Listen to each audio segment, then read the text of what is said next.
Quando você era criança, quais as ideias que seu pai incutia na sua cabeça? Infelizmente, não só ele, como minha mãe, né? Incutiu essas ideias aí, ó. Essa você vai ver aí agora. Aguenta a mão aí e escuta essa laudaça aí. Agora o programa Conexão com Deus. A verdade é absoluta. Deus é absoluto. A palavra de Deus é verdade. Jesus Cristo é a verdade. Jesus Cristo disse assim: eu sou o caminho e a verdade e a vida. E ninguém vem ao Pai senão por mim. Jesus Cristo é a única porta para o céu, o único caminho para Deus, o único mediador entre você e Deus, o único nome em quem nós temos salvação e vida eterna. E foi isso que Jesus Cristo fez. Ele levou sobre si o seu pecado, o meu pecado, o nosso pecado. Ele, que era bendito eternamente, foi feito pecado por você e por mim. Ele, que era exaltado e glorificado pelos anjos, foi feito maldição em nosso lugar. Ele morreu a nossa morte. Ele bebeu aquele cálice amargo da ira de Deus que devia cair sobre a sua e a minha cabeça. Ele morreu a nossa morte, para nos dar a vida eterna. E a Bíblia diz que aquele que nele crê não entra mais em juízo, passou da morte para a vida. A Bíblia diz que aquele que nele crê tem a vida eterna. Hoje, aqui, agora, você pode receber dele o perdão, a vida eterna, a garantia de que a morte não mais dominará você, o juízo não mais terá na sua vida de condenação. Você passou da morte para a vida, você recebeu vida eterna, porque ele morreu a sua morte, ele pagou a sua dívida, e ele deu para você de graça a vida eterna. Seria a maior insanidade possível você ouvir uma mensagem tão grave quanto a realidade do inferno. Ela vai imediatamente para o inferno, sofrer as penalidades do inferno. Está lá em Lucas 16. Vai imediatamente para o inferno, sofrer as penalidades do inferno. Verdade absoluta. Verdade absoluta, ela tem um objetivo, que é roubar o seu dinheiro, roubar seus dízimos e ofertas, roubar o seu voto. E quais ideias você vai incutir para a sua neta? Essa aqui é uma privilegiada, nascida do século XXI, nasceu na época da informação, na ponta dos dedos.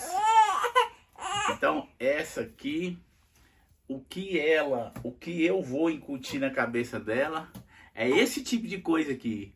É esse tipo de pessoa, é esse tipo de pensamento que você vai acompanhar aí. Aguenta a mão, que são 30 minutos de vídeo, de aula, nada de verdade absoluta. Então essa criança, ela se torna uma criança da consciência. Como ela se torna uma criança da consciência, a consciência gera a vida dela, essa criança começa a gerar uma série de fantasmas, porque a consciência vai produzindo fantasmas, angústias, avidez, desespero, impossibilidade de vida, insuportabilidade com o tempo. Ou seja, a consciência é que vai gerar todas as tormentas da sua vida. Então, para Spinoza, nós teríamos que inventar um tipo de pedagogia em que se pudesse transformar uma criança governada pela consciência para se tornar uma criança ativa. É exatamente o que os gregos usavam. Os gregos sabiam que se você fosse constituído por forças externas, você não pararia de gerar fantasmas na sua vida. E a obra do Spinoza é altamente lucreciana. A grande questão do Spinoza é ultrapassar o fantasma, a superstição, o medo, o desespero e produzir o entendimento da natureza. É isso que ele visa. Então, para isso ser conseguido, é preciso que esse terceiro gênero apareça. Ou seja, sem liberdade não há pensamento. Sem pensamento só há superstição. É isso que ele está dizendo. E o grande adversário do homem, olha como ele é antiplatônico. E como nós somos modelados pelo Platão. Para o Spinoza, o grande adversário da liberdade, o grande adversário da vida, não é o erro. O grande adversário da vida é a superstição e a tolice. E isso não para de nos circundar. E isso só pode ocorrer se o pensamento passar a ser o governador da nossa existência. Porque é esse terceiro tema daqui, que são realmente os meus grandes investimentos atuais, pelo menos, é biologia, é física, é matemática, por onde eu estou indo, né? Por onde eu me apaixono atualmente, é por isso. Então, esse terceiro movimento daqui, ele se torna um pouco mais difícil, no sentido de que são coisas que a gente atravessa em percurso de aula, né?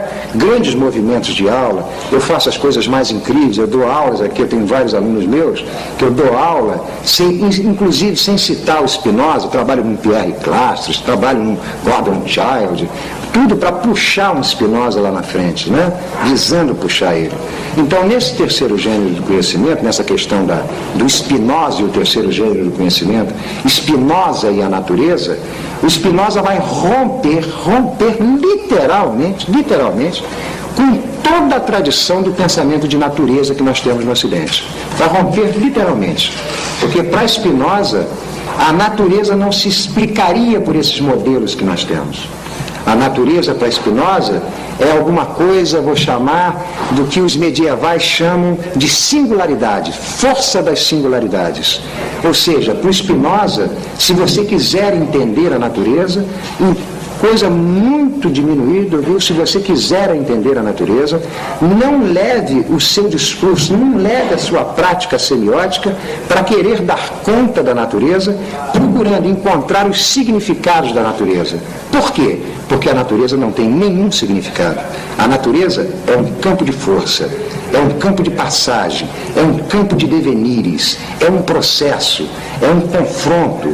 Ou seja, o que nós nos equivocamos ao pensar a natureza é que nós jogamos semióticas da significação. Nós tentamos dar conta da natureza, querendo dar-lhes significados. E dar significados à natureza é uma prática da consciência. Você, para entender o campo da natureza, o que você teria que fazer é pensá-la como sendo força, relação de força, poder, certo? Ou seja, você passa de uma semiologia clássica que você tem por aí para uma semiótica das forças, uma semiótica da intensidade. É isso que o Spinoza está pensando em termos de pensamento. Então, o pensamento não é mais aquele que vai buscar significar a natureza. Por quê? Porque essa natureza não tem significação nenhuma. Então ele vai ter que ultrapassar as linhas das significações clássicas e produzir um tipo de natureza completamente diferente, em termos de forças e de busca de liberdade.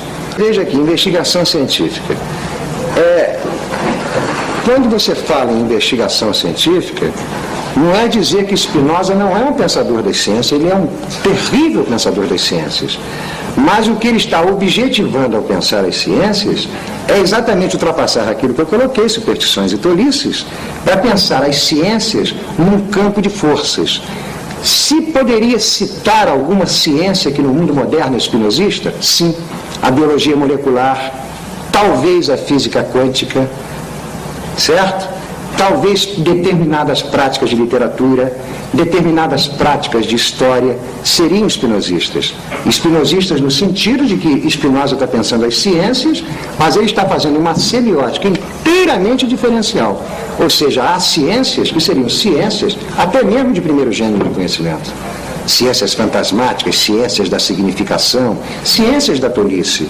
E o Spinoza tentando passar um campo científico em que as questões são completamente diferentes. O exemplo que eu dei de biologia molecular não é um exemplo geral, mas você teria determinados autores que, sem dúvida nenhuma, são espinosistas. Jacó, etc., né? Jacó, Saint-Hilaire, que são pensadores que, ao pensar a matéria viva, ao pensar o ser vivo, eles puxam novas linhas de pensamento.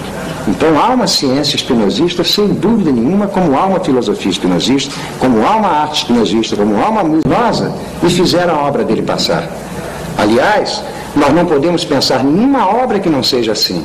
Uma obra não é aquilo que ela foi, não é aquilo que nasceu dela, não é aquilo que ela é, mas é o processo que ela tem. Ou seja, que autores, que pensadores se articularam com Spinoza? Quem se ligou com Spinoza? E nessa ligação que foi feita com Spinoza, que pensamentos e que novos modos de vida nasceram para nós? Porque se não nasceram novos modos de vida, ou se novas linhas de pensamento não passaram, não foi articulação com Spinoza, certo? Pelo menos não foi uma articulação com Spinoza no terceiro gênero do conhecimento. Porque para fazer articulação com Spinoza, nesse terceiro gênero do conhecimento, é necessariamente onde você vai verificar as passagens de pensamento inteiramente novos na nossa história. Claro? Bom, primeiro deles, Michel Foucault, certo? Segundo dele, eu não sei se eu conseguirei passar muito ele. É um pensador de história natural chamado Saint-Hilaire, que provavelmente vocês terão uma surpresa, ele é muito mais bonito que o Michel Foucault, viu? E o terceiro dele é aquele com que eu faço os meus deveres, é o Gilles Deleuze. Então eu vou tentar apresentar esses três pensadores muito resumidamente para mostrar o que é pensamento e liberdade para esse autor. Muito bem. O Michel Foucault tem uma grande obra, uma longa obra, né? Aliás, muito combatida, muito criticada, aliás, tolamente criticada, sempre muito mal pensado, Foucault, porque sempre pensam Foucault como um homem do segundo gênero do conhecimento, ele é um do terceiro gênero do conhecimento. Aí as pessoas confundem muito o que Foucault está fazendo. Mas o Foucault, no final da vida dele, ele começa a se preocupar com a Grécia. Ele vai se preocupar inteiramente com a Grécia, abandona os chamados século XVII, XIX, ou mesmo século XX, que foram os investimentos iniciais dele, e vai investir na Grécia. Ora, quando nós vemos um filósofo do século XX, nesse século tão atordoante dos fracassos, das revoluções, etc., né, atordoante para nós aqui, vemos um Foucault retornar à Grécia, às Grécias do 5 e do 4, a impressão que nós temos é que Foucault abandonou o campo de batalha e se encaminhou para as curiosidades, mas não é nada disso. O Foucault se dirigiu ao século IV e ao século V para fazer o seu investimento teórico, ele é exatamente um espinosista. Ele está se dirigindo para ali porque a partir dali ele vai trazer alguma coisa de novo para nós, certo? E quando ele faz esse investimento, o que o Foucault vai descobrir na existência da Grécia? O que ele vai descobrir de original nos gregos? É que o grego traria uma questão que esses grandes pensadores de Grécia, esses grandes helenistas que nós temos, grandes sem dúvida nenhuma, que vai do Vernon, Victor Goldschmidt, todo esse grande grupo de helenistas que nós temos, ninguém tinha visto isso. Foucault começa a verificar que o grego vai trazer um processo de vida altamente original, que é a preocupação de produzir uma vida livre. Estranho isso, estranho. Um povo, né, os gregos, que nós sabemos que produziam metecos, produziam escravos, produzia coisas mais estranhas, simultaneamente eles trazem a preocupação de produzir uma vida livre. Eu vou apresentar isso muito rapidamente e a partir daí eu tenho certeza que vocês vão começar a entender o que é liberdade e o que é pensamento. Muito bem. O grego, ele tem duas práticas dentro da existência dele. O grego, que eu estou falando é o cidadão grego, ele tem duas práticas na vida dele que são muito evidentes, qualquer historiador de Grécia nos ensina isso. O grego se preocupa em administrar a sua cidade, ele se preocupa em produzir as leis, aí ele inventa a palavra diálogo, aí ele começa a constituir a lei na ágora, certo? Ele começa a organizar o seu campo político, ele mesmo produzindo as suas leis. Quer dizer, o grego começou a tornar a lei produto das práticas dos corpos, né? As suas próprias vidas, suas próprias relações, produzindo as leis da cidade. Então o grego é um homem que se entende como dotado de um grande poder. Qual poder? O poder de produzir a organização política da sua cidade. Em segundo lugar, o grego acha e executa o poder de administrar a economia da sua cidade. A economia vem da palavra oikos, que é casa, né? Então ele tem essa preocupação de produzir a economia da sua cidade. Então o grego traz dois problemas com ele. Quais problemas? Ele traz o problema de ser aquele que tem o poder de administrar a sua cidade e aquele que tem o poder de administrar a economia da sua cidade. e ele pensa, o grego, como eu poderei ter poder sobre a cidade ou ter poder sobre a casa se eu não tiver, em primeiro lugar, poder sobre mim mesmo?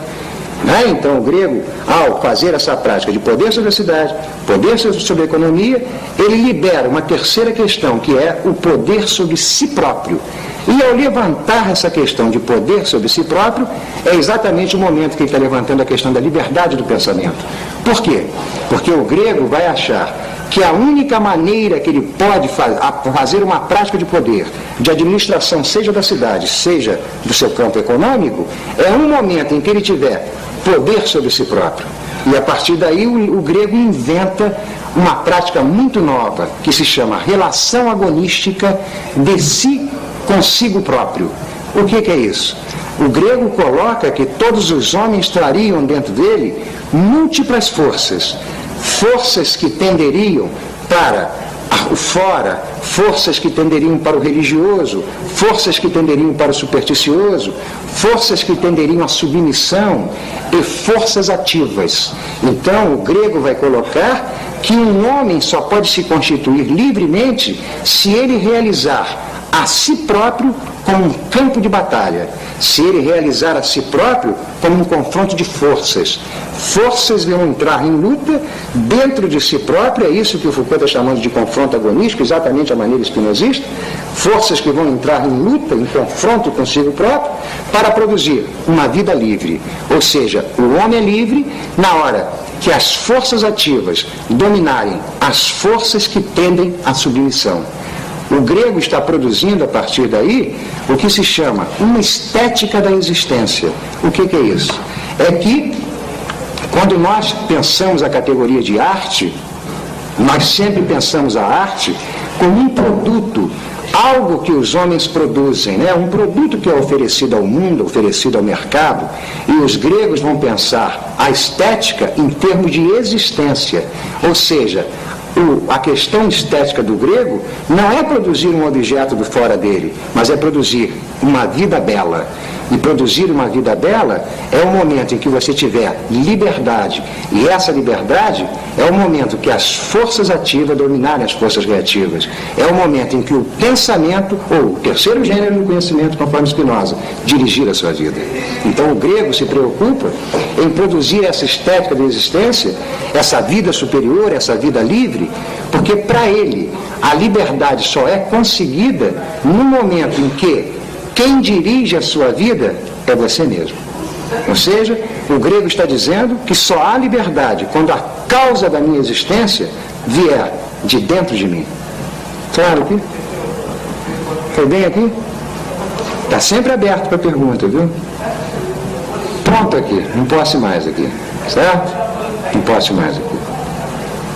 E essa é a relação Foucault-Spinoza, relação pensamento-liberdade, né, que aparece na obra do Foucault, e é muito nítido, vocês lendo, vocês vão ver que há toda uma inspiração espinosista, e essa inspiração espinosista que passa por Foucault, evidentemente modifica as nossas metodologias, nossos instrumentos epistemológicos, no inconsciente. Está dizendo família, castração, Édipo, fantasma. Nós passamos para cá para o anti-Édipo, o que a gente lê? Forças, máquinas, combinações, passagens de limite. O que nós vemos? Nós vemos um pensador, cá do lado direito, né, espinosista, pensando o inconsciente como um campo de forças. E cá, do lado de cá, o inconsciente como um campo de significações. Então, evidentemente, o inconsciente que querem nos passar é o inconsciente da superstição. Mas vejam bem, não é dizer que a psicanálise está inventando isso. Esse inconsciente fantasmatizado, castrado e edipiano, ele é real, porque são as forças políticas reais que o produzem. Ou seja, há uma preocupação em qualquer campo social que você encontrar, qualquer campo social que se encontrar, há uma preocupação desse campo social em produzir o inconsciente. Agora, a tolice que cai essas teorias que vão para aí, é acreditar que o inconsciente é fantasma, castração e Édipo. Quando fantasma, castração e Édipo é invenção de poderes políticos. Por isso que o Deleuze, ao pensar o inconsciente, o Deleuze Spinoza, ao pensar o inconsciente, ele vai relacionar o inconsciente a um campo de força, a um campo produtivo, um inconsciente marxista, sem Marx sagrado, um inconsciente produção, um inconsciente força, ou seja, um inconsciente de uma semiótica das intensidades. Então a grande diferença, que chega a ser assustador, é quando você pega um texto do Lacan, por exemplo, tradicional, já aqui nos nossos saberes, é o texto que o Lacan chama-se A Família, que tem até em português 2 edições. Então você lê A Família pensada pelo Lacan e você vem para cá e vê A Família pensada, por exemplo, pelo Philippe Arrière, que tem uma articulação com Spinoza, e você não reconhece que aquilo é a mesma coisa. É como se passasse 2 universos diferentes. De um lado, uma estrutura significativa, uma estrutura apavorante, uma estrutura do pecado, uma estrutura do crime, uma estrutura do pecado original, uma estrutura da dívida infinita, e do outro lado você vê um campo de força, um campo de afetos, uma linha de encontros, uma linha de alegria, uma coisa... eu não sei o que dizer. São os momentos em que o pensamento começa a seguir uma linha de encantamento. Ele se encanta. Porque o que eu estou dizendo para vocês? Eu sou um teórico, eu sou um pensador. Eu, na minha formação teórica, teve o meu momento psicanalítico, o meu momento freudiano, eu me invadi por aquilo. Aquilo me botou dentro da garganta, me fez muito mal. Então, quando eu encontro pensadores tipo de Spinoza, com os quais eu posso fazer um agenciamento e começar a passar uma coisa nova, não é que me dê uma esperança, não é isso. O Spinoza vai condenar a esperança também. Não é nada disso. Eu começo a entender que a vida pode ser uma coisa muito bonita. Muito bonita quando? Quando eu a penso enquanto devires e produção, e não enquanto eu a penso enquanto campo significativo e fantasmático. Então, uma leitura da psicanálise francesa, bonita, com seu encanto, toda leitura paranoica tem seu encanto, né? Passando lá o seu encanto, mas você vendo uma leitura do lado de cá, as linhas são inteiramente diferentes. Você começa a pensar de imediato que é possível produzir um outro planeta. E esse que está aí, ele está assim porque tem dementes e paranoicos dirigindo ele. Ou seja, eu não estou produzindo uma utopia, eu estou produzindo uma realidade. Não sei se foi bem a resposta. Se ficou claro comigo. Vamos lá. Não quero um bem-aventurado aí, uma distinção de razão, uma distinção formal. Não, eu tenho... Fala. Entendo o que você está dizendo, e aliás conheço o seu pensamento, mas sempre me pergunto como é que faria o homem para pensar dentro do terceiro gênero, se ele está marcado, se ele tem as marcas, como escapar das marcas? Olha, aqui vai passar alguma coisa que a Nelly estava falando do Fassbinder, né? Lá fora, né? Que o Fassbinder assusta um pouco ela, né? Fassbinder vocês sabem quem é, né? Eu vou dar uma resposta espinosista, Associação Spinoza-Nietzsche, Associação Spinoza-Deleuze. Olha, para o homem não tem solução. O homem é fantasma, o homem é castração, o homem é édipo. É preciso produzir outra coisa, literalmente. É isso que é o anúncio do Nietzsche, o anúncio de que nós precisamos produzir o super-homem, exatamente isso. Que as forças que constituem o homem, elas tendem para isso. Elas tendem para essa formalização negativa, essa formalização reativa. É preciso produzir uma coisa nova. O que eu estou dizendo? Eu estou dizendo que todos os agenciamentos que foram feitos ao longo da história, e os agenciamentos que o homem fez ao longo da história, de um lado foi com a religião, de um lado com a superstição, de outro com a autoridade, de outro com o tirano, de outro com Deus. Esses agenciamentos começaram a desaparecer a partir do século XIX, onde se diz, Deus morreu, a morte de Deus, o nascimento do homem. Mas o homem, quando vem substituir Deus, que um Feuerbach dá um grito de alegria, o Nietzsche nos mostra com muita clareza que era preferível que Deus continuasse aqui. Porque com o nascimento do homem as coisas pioraram muito. Porque o homem tirou dele a religião e introduziu a moral, introduziu o pecado, introduziu o édipo, introduziu a culpa. Todos esses tormentos que nos seguem. Porque o homem não sabe viver sem ser dessa forma. Então, essa tese, para você entender, é necessário que alguma coisa fique para trás. O que tem que ficar para trás é exatamente o homem. O que eu estou dizendo é o seguinte: as relações que as nossas vidas fazem têm que ser com novos tipos de relação. Por exemplo, é muito surpreendente o que eu vou dizer, a relação que nós fazemos com as máquinas no mundo moderno, certo? A relação que a gente faz, não só com as máquinas enquanto máquinas de terceira geração, mas as máquinas semióticas, a matemática, a biologia, novos tipos de relação para criar novos tipos de vida, outras crenças, outras forças. E você encontra os pensadores espinosistas que são difíceis de serem lidos porque eles estão passando exatamente isso. Por exemplo, William Burroughs, não sei se vocês conhecem um trabalho dele que se chama O Almoço Nu, que é um trabalho em cima da questão da droga. Ele mostra com toda clareza que até a relação que o homem faz com a droga é uma relação muito doentia, altamente doentia, porque é administrada pelos valores humanos. Ele vai apontar para as relações que se fazem para o alucinógeno como relações criadoras. Ou seja, nós vivemos em torno de uma série de tolices inultrapassáveis. Por quê? Que nós precisamos sempre desses tipos de valores. Então é preciso produzir alguma coisa diferente para a vida passar. Uma coisa diferente na música, na arte plástica, na filosofia, na ciência, ou até, como dizem alguns alunos meus paulistas, na ternura, no amor. Produzir um outro tipo de amor, porque esse já não serve mais. Por que não serve mais? Pegando um espinosista do princípio do século, René Nelly, por que esse não serve mais? Porque o amor que nós passamos é um amor de dominação, um amor de opressão. O impossível é não ter sido inventado. É isso que eu estou dizendo. Não sei se vocês entenderam. Isso é o que se chama argumento dominador dos megáricos.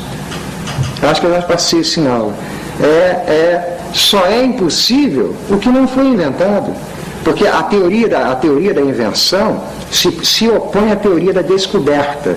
Descoberta é um desvelamento, você descobre o que está escondido. A ciência faz isso.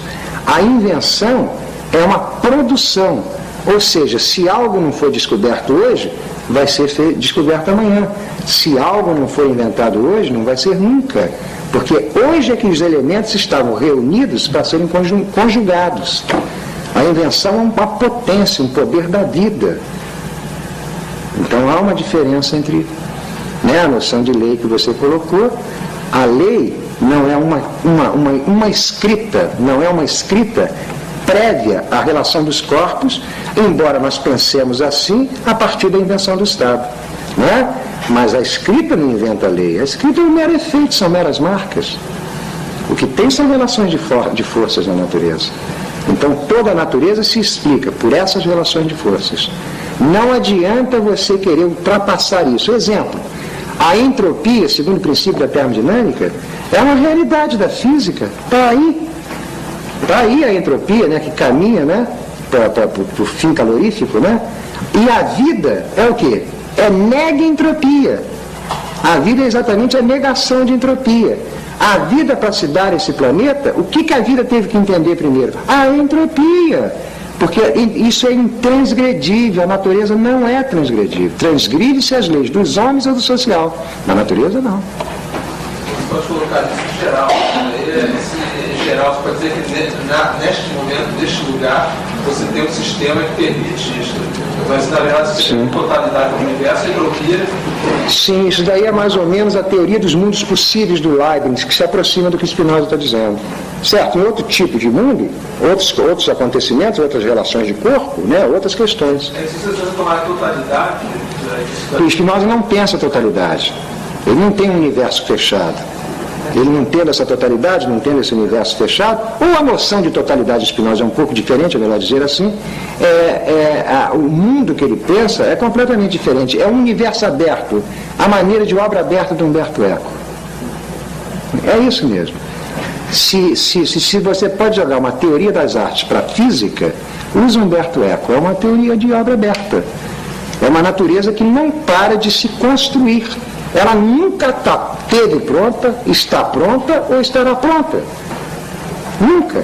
A natureza é sempre efetuação.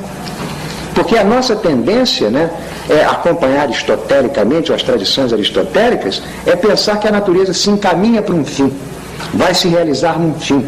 Ou, de uma maneira platônica, ela nas origens era perfeita e se degrada. Ela não teve origem e ela não tem fim. Ela é autoprodução eterna. Nunca vai se consumar. Ou seja, é processo, é devenires. Haveria uma ligação entre Deus e o terceiro gênero? Deus e terceiro? Sim, claro, claro.